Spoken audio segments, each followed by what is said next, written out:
दोस्तों, दिल्ली में इस समय धूप और धुंध दिखाई दे रही है। अगर मैं आसमान की तरफ दिखाऊँ तो आसमान बहुत ज़्यादा आसमान में बादल नहीं हैं, लेकिन थोड़े बहुत बादल ज़रूर आ गए हैं और पंजाब, हरियाणा के ऊपर बादल हैं। और जिस तरह की बारिश हुई है पिछले 2-3 दिनों के दौरान थोड़ी बहुत अ, ये डेफ़िनेटली मैं ये कहूँगा कि एंटायर दिल्ली में और एक साथ बहुत तेज़ बारिश हुई है, ऐसा नहीं है। लेकिन ऑन एंड ऑफ बहुत अच्छा स्पेल रहा है, ठीक-ठाक स्पेल रहा है। और इससे ज़ाहिर है कि हम उम्मीद करते हैं कि पॉल्यूशन जो है वो धुल जाएगा, साफ़ हो जाएगा। लेकिन इसके बाद भी ऐसी स्थिति क्यों है? क्यों? इसके लिए 2 वजह है। एक तो जो डब्ल्यूडी उत्तर भारत में है उसके चलते नमी थोड़ा-सा उत्तर से पश्चिम से भी आ रही है, भूमध्य सागर से।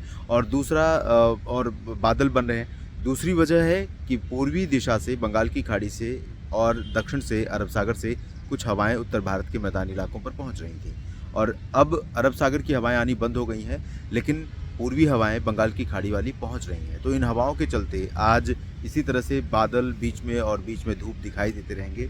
और इसीलिए पॉल्यूशन लेवल कम होने के बावजूद विज़िबिलिटी बहुत अच्छी नहीं है। सुबह के समय धुंध काफ़ी ज़्यादा थी, विज़िबिलिटी कम हो गई थी, पॉल्यूशन लेवल राइज़ हो रहा था।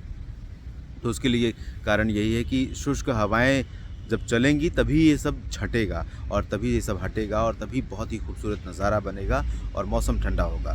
लेकिन अभी फ़िलहाल ऐसा नहीं हुआ है। कल रात में ज़रूर ठंडी हवाएँ चलनी शुरू हुई थी, फिर थोड़ा-सा रुक गईं और आज शाम को फिर से चलनी शुरू होंगी और शाम और रात में मौसम ठंडा हो जाएगा, आसमान साफ़ भी हो जाएगा, चाँद भी दिखाई देगा।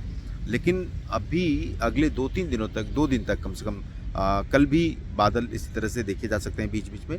हाँ, आज की तुलना में कल थोड़ा-सा ज़्यादा साफ़ स्थिति रहेगी और कल की तुलना में परसों, यानी कि 1 दिसंबर और 2 दिसंबर के दिन में दिल्ली और एनसीआर में आसमान अपेक्षाकृत ज़्यादा साफ़ रहेगा, ज़्यादा प्लेज़ेंट मौसम रहेगा।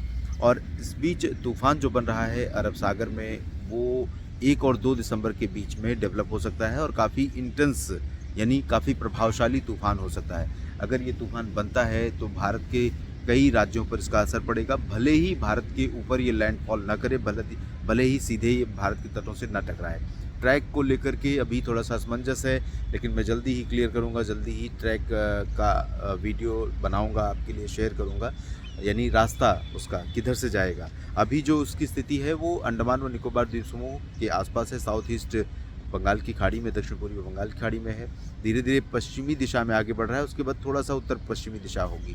यानी थोड़ा-सा उत्तर की तरफ, आंध्र प्रदेश की तरफ बढ़ेगा और उसके बाद आगे बढ़ने के बाद जब ये तूफ़ान बन जाएगा तब उत्तर-पश्चिमी दिशा की तरफ बढ़ते-बढ़ते रिकर्व करने के इसके चांसेस हैं। रिकर्व करने के बाद ये किधर जाएगा, इसको लेकर अभी मैं कुछ नहीं कहूँगा, क्योंकि अलग-अलग ट्रैक दिख रहे हैं और बंगाल, बिहार, झारखंड, ओडिशा, छत्तीसगढ़, आंध्र प्रदेश, तेलंगाना, साथ ही साथ पूर्वोत्तर भारत, इन सभी भागों में कई जगहों पर बारिश इसके चलते देखने को मिल सकती है। अभी फ़िलहाल इस वीडियो में इतना ही, छोटी-सी जानकारी देनी थी आपको इसलिए जानकारी शेयर की यहाँ पर और डिटेल में बात करेंगे अगले बुलेटिन में। 3 दिन का मौसम पूर्वानुमान अगर आपको देखना है, 3 दिन में कहाँ पर बारिश होगी, तो इसके बारे में बात की है न्यू मौसम तक चैनल पर, आप ज़रूर देखिए। धन्यवाद।